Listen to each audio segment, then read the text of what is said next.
It is more important than ever these days to keep your eye on your life insurance, especially if your provider is in danger of failing. Joining us with some key advice is Jill Schlesinger, editor-at-large for CBSMoneyWatch.com. Good morning, Jill. Good morning. First of all, which are the companies that are struggling right now? There are a few big ones that have been in the news.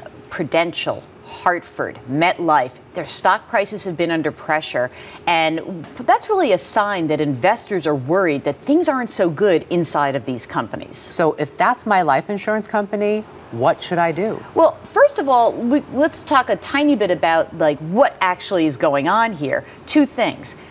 Like most companies, insurance companies actually make bets with your premiums. So they've got to invest the money that you pay them for your insurance policy, and they've got to make sure it grows so that they can pay out death benefits when someone's policy is coming due, right?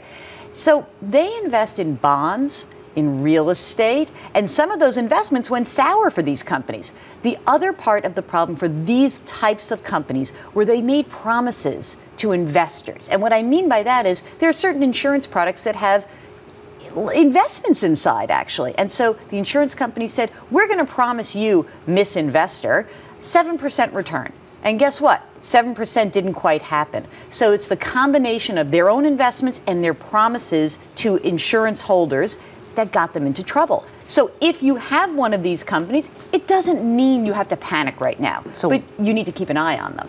So keep an eye and what? Stay with them? Switch companies? It's a very difficult question because we don't want to start a run on these insurance policies and these companies. So Right. we don't want to induce panic. But what I mean by that is that when you have an insurance company that's really in the news and you see that it's financially struggling, you call your insurance agent up and you say, hey, has your rating been dropped? Is there a problem I need to know about? Are you going to be able to pay a death benefit if I were to die? Is my family going to be protected?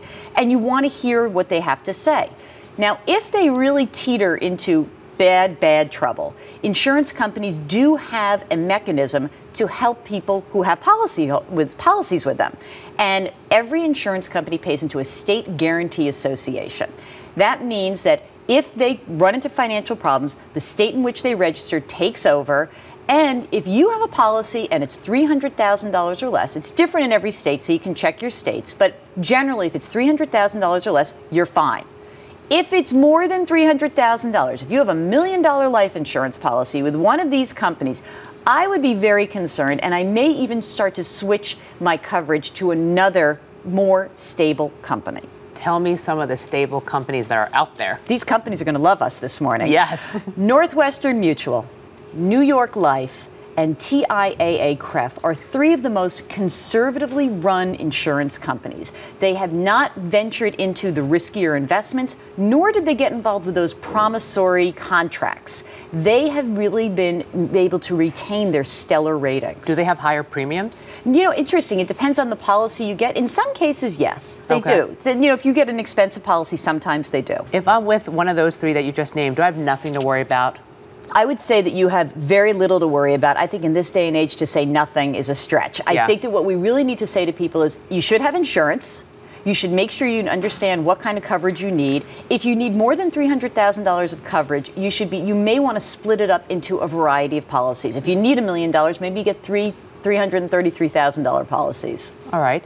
Do you know of any life insurance company that has gone belly up, and what happened in that instance? Well, there was one company back in the early 90s called Mutual Benefit, and it was actually in New Jersey.